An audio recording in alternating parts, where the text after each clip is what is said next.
David Muir, ABC's World News Tonight, America's most watched newscast. Now streaming same day with all the breaking news of the day on Disney+. Most watched, most trusted. Now on Disney+ every night. Tonight we do have breaking news, the chilling plot, deadly drones potentially aimed for the White House. Tonight the FBI now says they have uncovered a plot, multiple arrests, calling it an active plot, an alleged plan to use deadly drones at that UFC event at the White House, and who they allegedly plan to target.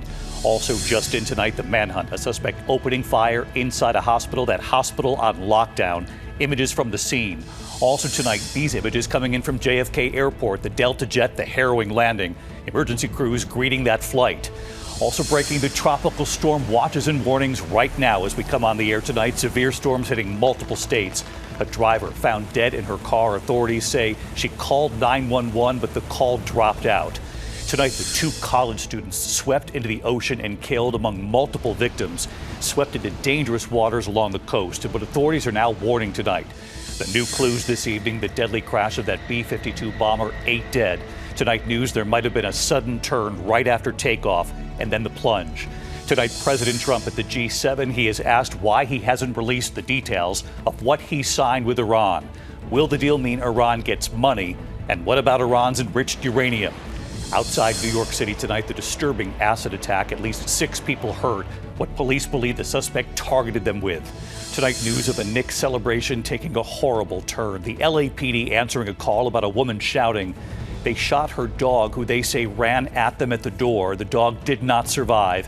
He was in a Knicks shirt. She was cheering on the team, and this is getting a lot of reaction across social media tonight. This evening, the reflecting pool on the National Mall after President Trump spent millions having it painted blue. Tonight, it is now green. Workers on site today. The famous singer who just woke up from a coma, her condition tonight. Venus and Serena Williams reuniting to play doubles at Wimbledon. 2 people have been killed during a base jump in the U.S., what we know. And tonight here, America Strong, the graduates returning to their elementary school and the one little girl who was watching very closely. From ABC News World Headquarters in New York, this is World News Tonight with David Muir. Good evening. We begin tonight here with several breaking stories. This shooting inside a hospital, the hospital on lockdown. Also, the tropical storm watches and warnings up right now for millions. But first, this chilling plot, multiple arrests tonight were deadly drones planned for the White House. Tonight, the FBI is still calling this an active plot they're investigating right now. They say the plot involved drones with explosives planned for that UFC fight night at the White House. In addition, they say planned snipers and who the FBI says they were allegedly planning to target. Our Chief Justice correspondent Pierre Thomas leading us off tonight. Tonight, the FBI says the UFC event, which drew thousands to the White House South Lawn to celebrate Trump's 80th birthday, was a target. Authorities say it was a chilling plot, allegedly involving explosive-laden drones and snipers meant to shoot politicians and wealthy people, force a mass evacuation, and spark chaos across the nation's capital. 5 people now under arrest. It was a serious threat. It was an active plot, and it's ongoing. 19-year-old Tyson Proper from Knox County, Ohio, charged with conspiring against the United States and attempted murder. Authorities say this rifle and tactical gear among multiple weapons seized from his home. FBI Director Kash Patel saying the plot originated from outside the national capital region, with other suspects from California, Nebraska, and Missouri, all charged with conspiracy to commit murder. Authorities say one of them seen here allegedly conducting firearms training. The alleged plot discovered after Proper's mother contacted police just 4 days before the UFC event, noting concern about her son's recent conduct, including firearms purchases and communicating with certain individuals online who express ultra-religious and anti-government sentiments. The charges also lay out anger about the Epstein files and billionaires. And authorities say they discovered a signal group on Proper's cell phone called Hunters, containing detailed instructions for carrying out the attack, including plans to safely escape. These screenshots discussing a drone launch point and sniper's nest. David, tonight, Vice President Vance says the plot was not that advanced and was broken up before it materialized. But authorities are emphasizing the investigation is ongoing with as many as 23 potential suspects. And David, officials say there are still suspects at large. It is alarming tonight. Pierre Thomas, thank you. Also, just in this evening, news of a manhunt underway right now after a suspect opened fire inside a hospital in Wilmington, Delaware. Sources say 2 hospital workers have been shot, the hospital on lockdown, and what we know so far about the shooter tonight. Here's our chief investigative correspondent, Aaron Katursky. Tonight, the urgent manhunt in Delaware after police say 2 people were shot inside one of the state's biggest hospitals. 1 shot in the neck, 1 in the upper body. Dozens of officers and FBI agents swarming Wilmington Hospital late this afternoon. The building put on lockdown. People seen leaving with their hands up. I was in the emergency room, and you could hear the shots go off. Law enforcement officials tell ABC News it appears a hospital worker shot 2 other employees before fleeing. Late today, police confirming 1 victim was killed. Sources say the alleged shooter may be a temporary worker. Police know who the suspect is, and they're actively searching for him. We still have officers from a number of agencies that are searching the building and in the building right now. Police are now working to determine, David, what led up to this shooting, but they were quick to point out this was not random, but an act, it's believed, of workplace violence. David? Aaron Katursky with us tonight. Aaron, thank you. At this hour, there are tropical storm watches and warnings up right now across several states. Millions in the path of severe storms tonight. In fact, the first possible tropical storm of the season, gaining strength right now in the Gulf. A driver, for one, has been found dead in her car. Authorities say she called 911, but the call dropped out. Flooding, blinding rain, lightning, strong winds hitting parts of Texas, Louisiana, and Mississippi. Ginger Z standing by with the forecast. Melissa Adon from Galveston, Texas tonight. Tonight, a tropical storm watch up for the Gulf Coast, where the first named storm of the hurricane season could form in the coming hours. But the developing system is already fueling deadly floods. Vehicles stranded north of Houston today after up to 4 inches of rain fell fast. Drivers taking it slow in the woodlands. People pushing stalled cars out of deep water in Houston. This post office truck dead in the water. Emergency managers say the rain was coming down at about an inch every 15 minutes at one point, stressing the city's bayous. Tow truck drivers out in force, but also taking care. Even with this truck being almost an 8,000-pound vehicle, it gets moved when we got, so deep into the water. Just outside San Antonio, authorities found a woman dead inside her submerged vehicle. She reportedly called 911, but the call got cut off. In Shreveport, Louisiana, cars and even fire trucks struggled through deep water. The flooding spreading east into Mississippi late today. David, here along the Texas coast, we're under a tropical storm watch where conditions are expected to worsen tomorrow morning through the afternoon. David? The water's churning right there behind you, Melissa. Thanks. Let's get right to Chief Meteorologist Ginger Z tracking this system tonight for us. Hi, Ginger.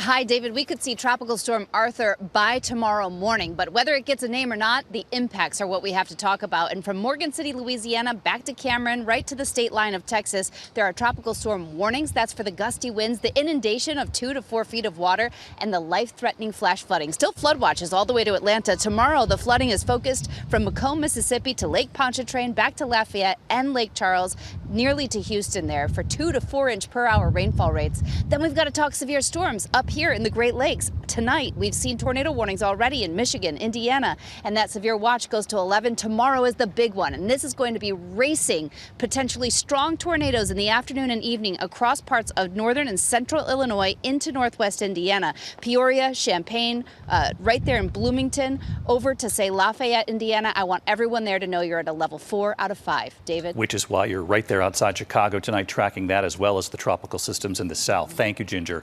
Tonight, we have learned 2 young women, 2 college students, were swept into the ocean. They did not survive. They're among multiple victims pulled into dangerous waters along the California coast, and what authorities are now warning tonight. Kayna Whitworth from California. Tonight, we're learning more about 2 college students swept off a California beach in dangerous conditions near Santa Cruz. We have 1 unit on scene. This is a confirmed Codex, requesting a Codex response to Panther for 2 victims knocked off their feet. Lifeguards racing to rescue Mahi Al-Saran and Harshita Nair, airlifting them to the hospital. But both young women later died. We had to airlift the 2 patients off the sand because we can't even get there when it's high tides. Tonight, with strong rip currents and high surf, there are urgent warnings for the public to stay out of the ocean. More than 500 people rescued in Newport Beach, where lifeguards were spotted battling rough currents to save a bodyboarder. The water pulling them under until more people jump in. They all bring the man to safety. In Laguna Beach last week, waves pulled 5-year-old Amada Mia Brown and her family into sea. Her mother and brother were rescued, but Amada's body was later found 300 yards from that beach. She was just my little princess. Yeah. She was a sweet kid, and she didn't deserve this. And David, there's a coastal hazard warning that remains in effect for many areas through tomorrow. Officials are warning people to stay near occupied lifeguard stands or out of the water entirely. David. Kayna Whitworth from California again tonight. Kayna, thank you. This evening we have new reporting here after that deadly crash of that B-52 bomber at Edwards Air Force Base outside Los Angeles, killing 8, including multiple airmen. Tonight there's news that there might have been a sudden turn right after takeoff and then the plunge. Here's Trevor Ault. We're learning new details tonight about that fiery crash of a B-52 bomber on a test mission at Edwards Air Base outside Los Angeles. Officials say all 8 people on board have died. The crew, composed of airmen, government civilians, and 2 Boeing contractors. At this point, we don't have any indication as to what the cause was of this. The mission was testing a new radar system, part of an effort to modernize the aircraft first built in the 50s and capable of carrying nuclear weapons. And the investigation will look into whether flight data seen by the AP shows just after takeoff, the B-52 Stratofortress took a sharp right turn, nearly rotating 180 degrees before something caused it to plunge to the ground nearly a mile a minute, 10 times faster than the plane normally descends. It can't be real. And ABC affiliate KERO interviewing Lauren Smith, who says her husband Jeremy was on that plane. Jeremy leaves behind 2 sons. He is the type of person that he would take his shirt off his back for you, even if he did not know you. He was our rock. And David, a lot of the information surrounding the B-52 and this radar test is classified, so officials say they're not sure how much they'll be able to eventually share with the public about the cause of this crash. David. All right, Trevor Ault on this again tonight. Trevor, thank you. Tonight, President Trump at the G7. The president was asked today, why not release the details of what he has now signed with Iran? Will the deal mean Iran gets money? And what about Iran's enriched uranium? What the president is now saying tonight. Rachel Scott traveling with the president in Geneva. Tonight, growing pressure on President Trump to release text of the deal he has already signed with the Iranians. There's so much interest in the text of the document. Why not release the top? Oh, I will.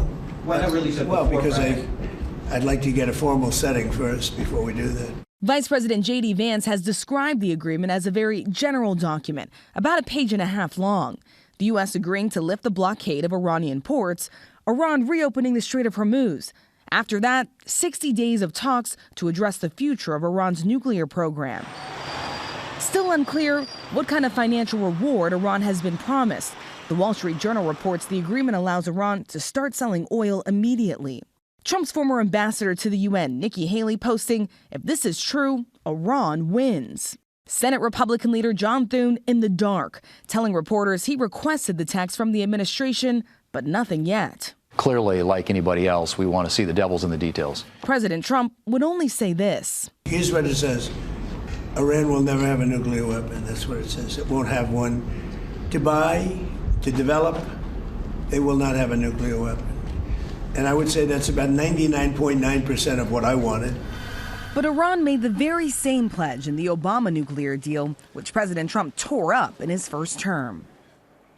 President Trump says he's hoping that Iran will be in, quote, the rear view mirror. But sources tell ABC News that U.S. intelligence agencies have serious doubts about whether Iran can be trusted in these final negotiations, David. Rachel Scott live from Geneva tonight. Rachel, thank you. Back here in the U.S. and to the reflecting pool on the National Mall. After President Trump spent millions in taxpayer money to have it painted blue, the water is now green and workers were on site today. Here's Mary Bruce. Tonight, the National Park Service out in force trying to clean algae that's turning the reflecting pool green. Just days after President Trump spent nearly $15 million to repaint it, quote, American flag blue. You're going to have something you're going to be very proud of, and it'll last for 50 to 100 years before you have to do anything with it. Very strong, powerful substance that we use. And we picked a color called American flag blue. Workers spotted this morning dumping hydrogen peroxide into the pool. If it was supposed to look blue, it's pretty green right now, so I don't know. I'd ask for a refund or something. It's one of several Trump renovation projects being paid for by taxpayers now under scrutiny. On a judge's orders, Trump's name stripped from the Kennedy Center, which he had tried to rename after himself. But tonight, the entrance still shrouded in a tarp. And there are new questions about his massive ballroom. He's promised it would be paid for entirely by private donations. We have no taxes. This is taxpayer free. We have no taxpayer putting up 10 cents. Tonight, the Washington Post reports the contractor building the ballroom gave it one estimated price tag of $600 million. More than half of that reportedly coming from taxpayers. And David, the White House tells us the ballroom project is, quote, inextricably tied to the security of the president, the White House grounds, and the certain security infrastructure assets. As for the reflecting pool, they tell us that the Park Service is using a, quote, high-tech nanobubble ozone technology to kill that algae. David. All right. Mary Bruce live at the White House. Mary, thank you. When we come back here tonight, the images coming in right now from JFK Airport in New York, the emergency landing, a passenger jet just touching down, emergency crews waiting. We'll tell you what happened here. Also tonight outside New York City, the disturbing acid attack. At least 6 people have been targeted and hurt. Police say they believe the suspect was throwing sulfuric acid. The tragic turn for one family's Knicks celebration, police shooting their dog. The dog was wearing a Knicks shirt for the family celebration. How this happened. And the singer known for total eclipse of the heart, waking up from a month-long coma. Her condition tonight, right here in a moment. Tonight we are tracking an emergency landing just a short time ago at JFK Airport. Here are the pictures, Delta pilots declaring an emergency when they were told 2 landing tires might be flat. You can see firefighters meeting the plane on the runway. They did find at least 1 damaged tire. No one was hurt during landing. Outside New York City tonight, 6 people were hurt, hit in an acid attack in Jersey City. Police say a vehicle drove up to a group and someone threw what is believed to be sulfuric acid on them. The victims were all treated at the hospital. A juvenile is under arrest tonight. This evening, the LAPD says a tragic shooting is now under review. It happened during a Knicks celebration at a home in LA. The LAPD shooting a family's dog. Officers say they were responding to a call about a woman screaming when 2-year-old Jameson, the dog, they say rushed at them. The woman apparently was screaming about the Knicks game, the title win. This is the photo of the dog in the Knicks shirt just before the shooting. It's getting a lot of attention across social media. A memorial now growing in the hallway where the little dog was killed. The shooting is now under review. When we come back here tonight, a base jump in Utah turning deadly, and the singer waking up tonight after a month-long coma. Her condition here in just a moment. To the index of other news tonight, a jump gone wrong in Utah. 2 people killed during a tandem base jump into a canyon in Grand County, Utah. One of the victims, Andy Lewis, an athlete. He's also known right here in this image after performing with Madonna at the Super Bowl in 2012. Grammy-nominated singer Bonnie Tyler has awakened after a month-long induced coma. A spokesperson tonight saying the 74-year-old remains unwell in intensive care in Portugal after emergency intestinal surgery. Tyler's best known for total eclipse of the heart. She has a home in Portugal. Big news from Wimbledon tonight, welcoming Serena and Venus Williams back to the court with a wild card entry in doubles play. The sisters, as you know, are 6-time doubles champions there, and they're coming back. When we come back here tonight, the high school seniors, the graduates, going back to their elementary schools, and you have to see the one little girl in particular who was clearly waiting for them. ABC World News Tonight with David Muir, sponsored by Aleve. Finally tonight here, the graduates going back to their elementary school and the little girl who was waiting. Tonight, the high school graduates across this country returning to their elementary schools to meet the young students now following in their footsteps and to say thank you to the teachers who got them on their way. From Iowa City to Apopka, Florida, outside Orlando, Highlands Elementary School outside Pittsburgh, and at Kempsville Elementary School in Virginia Beach, the seniors going back to the elementary school where they walked the halls as kids, now greeting the children and their former teachers. And just watch this little girl in red whose story is about to unfold. 9-year-old Malin Corbett in the 3rd grade. Not just waiting for the graduates, she's waiting for her big brother, Isaac. High fives from the high school grads, hugs too, they know Malin. She's searching the line of grads, and then she sees him. The hug from the proud little sister for her big brother, and she's not letting go. Her yellow handwritten sign for her brother, I love you, wearing his graduation cap, smiling, and right here tonight, Hi, David. Isaac, the brother and grad, and the proud younger sister, Malin. I'm really proud of him because he completed lots of years of school and hard work, and I love him so much. And tonight, hear Isaac with a message not just for Malin, but for all those teachers who got them on their way. What I'd say to all my teachers is thank you for just getting me to graduation. And what I would say to her is just don't ever stop trying and stay determined. Malin and her big brother tonight. And I'll see you tomorrow. Good night. David Muir, the most trusted, most watched newscast in America. And now, World News Tonight has won the Emmy for Best Live News Program for the 4th year in a row.